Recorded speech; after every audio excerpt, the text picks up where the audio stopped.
What's up, everybody? Happy Friday. Hope you all had a great day so far. I couldn't wait to get this review to you. I know it's probably going to be up a little later than I said, but I had some running around after work I had to do. So let's get into it. Olivia Falconeri Quartermain. She worked every last one of my nerves today. I love Olivia, but she worked my nerves today. She worked it. Let me tell you something. First of all, I sympathize with Olivia. I do. I sympathize with her. You know, she's going through, whatever with her son. She's real worried about Dante, which is understandable. That's her oldest child, her firstborn. Of course you're worried about him. He's going through something that you can't help him with, and you want to preserve his family for when he gets better and get back. I respect that. What she needs to understand is Lulu can't live like that. What Olivia needs to understand is that Lulu has to live her life. You know what I mean? She got to move on with her life.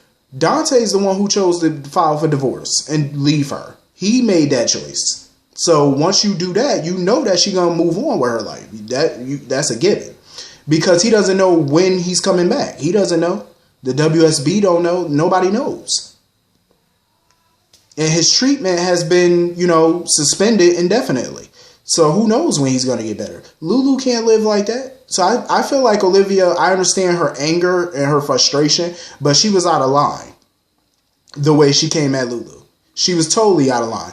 And I'm glad Laura kind of checked her and told her, okay, that's enough. You're not going to keep talking to my daughter like this. You ain't going to, keep doing this. At the end of the day, I understand Olivia's concerns about Lulu moving on with Dustin, but I agree. I love that Lulu was unapologetic. First of all, she's grown. Second of all, she's divorced. She's not cheating. She's not breaking any laws. She's just out here getting some sex.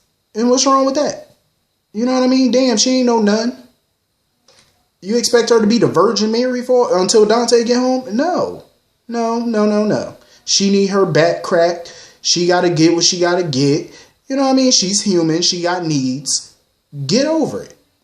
Period. What are you going to do? What's she supposed to do? Sit here for years and be a damn nun? And not get none? You got me tripping. You must be crazy. Like, Olivia just need to chill. And I felt like Olivia was throwing a little subtle threat when she said, well, I'll respect your decision until it started affecting my grandson. To me, that sounded like a veiled threat. So what you gonna do? So if she starts getting serious with Dustin, what you gonna do? File for custody of Rocco? That ain't gonna happen. Because you already know you'll lose. Lulu's not a bad mother. She's a very good mother. And I'm glad, Laura was there after Olivia left. Laura gave her some clarity and let Lulu know. She's happy for her. She's moving on with her life. But her and this Dustin thing, she needs to slow that down. All the way down. And I agree. And I'm glad Laura said it. It kind of saved me the trouble of saying it in this video, but I feel like I'm going to say it anyway. Lulu needs to slow her hot to trot ass down.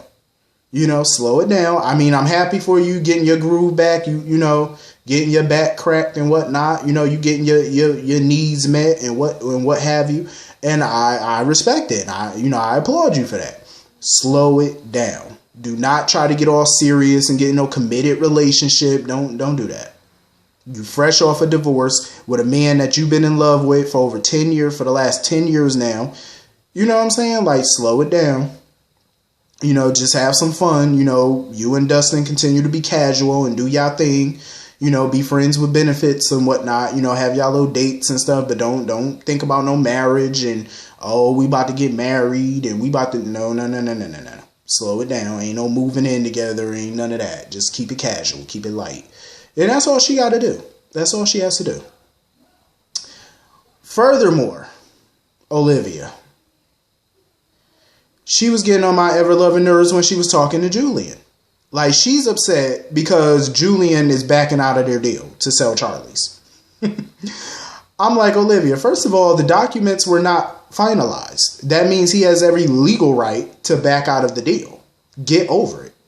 Like, I understand she had plans for the restaurant or whatever, for the bar. I get it. You had plans for the place. I get it. But hell, you're a Quartermain now. You're married to Ned. You have your own money. Why not just buy a new place? It ain't like there's a shortage of bars in that town.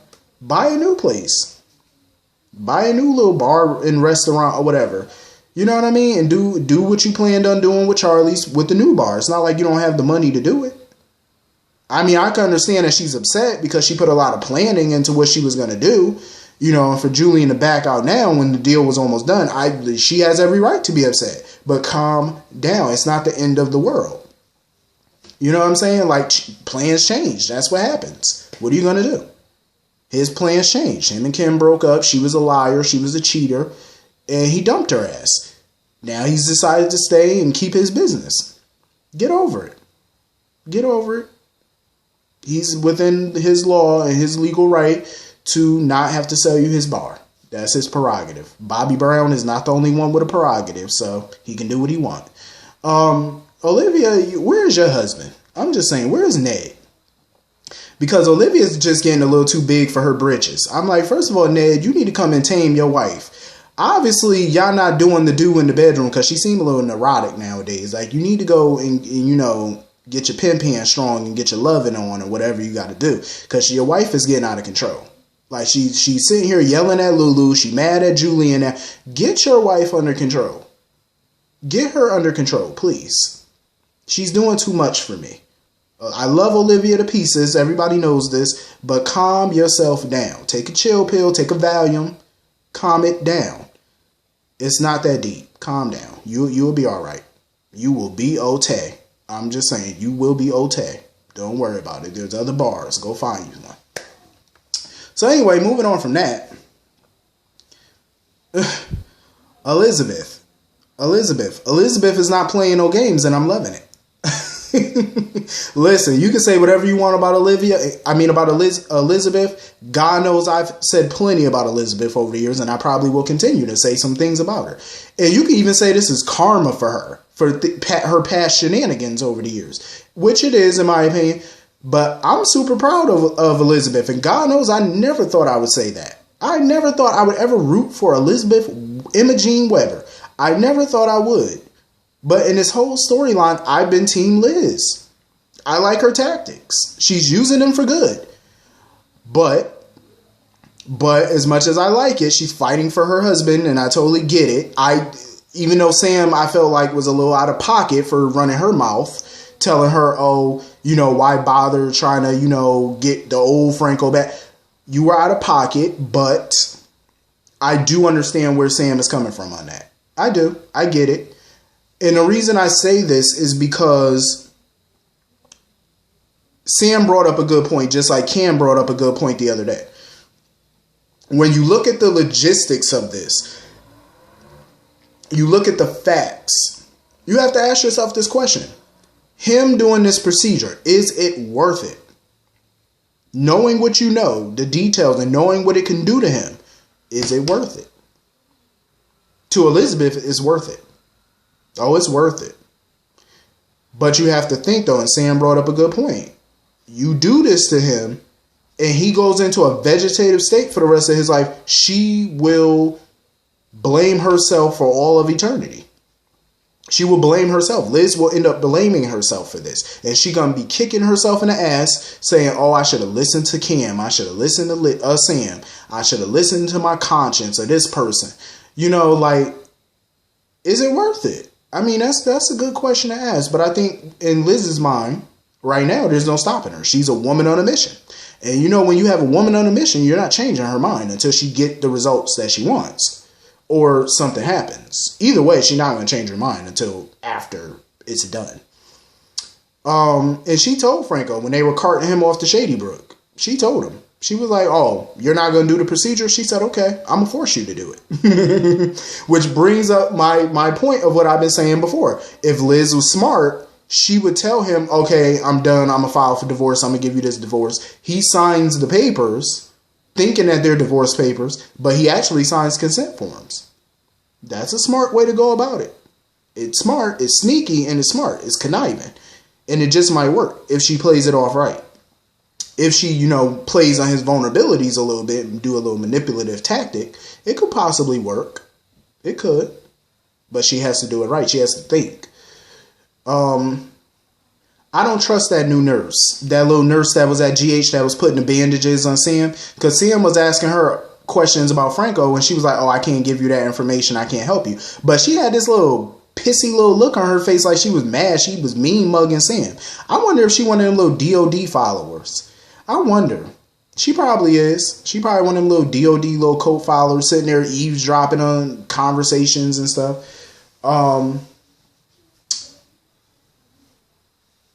You know, sitting there listening in on conversations. She seemed like she one of them little DOD followers. Because she definitely went to Jordan and stuff like that and put a bug in Jordan's ear or whatever and try to tell Jordan something. And now Jordan calling Sam, you know, she's sitting there calling her, talking about we need to talk and stuff. Mind you, Sam and Jason already been to the PCPD to give their statement about what happened. You know, and Diane had to do her little legalese and stuff. Listen, I know Diane got to be paid. Because, first of all, as much as I love Diane, I would be mad as hell if I have to be dragged down to a police station just to make sure my client's thing gets slapped with a murder charge knowing that this was self-defense. I would kind of be mad in a way because you dragged me down here for this foolishness, knowing that this is a clear case of self-defense and they don't even need legal representation because you're not charging them, so why am I here? But then again, if I'm Diane, I'm going to be happy as hell because these are billable hours. So, you know, Diane, you know, hit them up style, hit them where it hurt, that pocket. You know, Jason and them got money, so they don't care. But that's some good billable hours right there. I would have been souped. I would have been, listen, the more they talk, ching, ching, ching, ching, I would have sat right there and told Jason Sam, talk very slowly. Billable hours. Shit, you getting paid by the hour, so talk very slow. Use long, drawn-out sentences. I'm going to get this money real quick. Drag this out for at least 3 to 4 hours. Because, you know, Diane, her retainer probably is a lot. She probably charged at least $700, maybe $1,000 an hour. Maybe 2 G's an hour. So I would have let that keep going. You know that little hourglass? You know how Days of Our Lives use that little hourglass thing? I would have did that if I was Diane. I would have said, bloop, and let that little sand drop slow. Man, she would have racked up some coins. I'm just saying. I love me some Diane. But Jordan, at the time, she did agree that it was self-defense. Because it was. It was a clear case. And then, of course, when Sonny and Dev come up in there, he got to give his statement. And she was wondering, what the hell were you doing on the Hornet Star anyway? Sonny talking about, oh, I sent them there to check on the, what did he say? Check on the construction or something like that. Jordan wasn't buying that. Jordan was like, so you sent a 16-year-old boy? Sonny talking about, oh, I trust him. Sonny, you should know how to lie better than that. You have been in legal trouble for decades. You don't know how to lie by now? At least a convincing one. At least a convincing one. I'm just saying, that lie was so piss poor. Sonny, you disappoint me. Come up with a better damn lie. Come on now. You a mob boss for a living. You lie for a living pretty much. Every time you see the police, you lie. So I don't know how you can't come up with something better than that.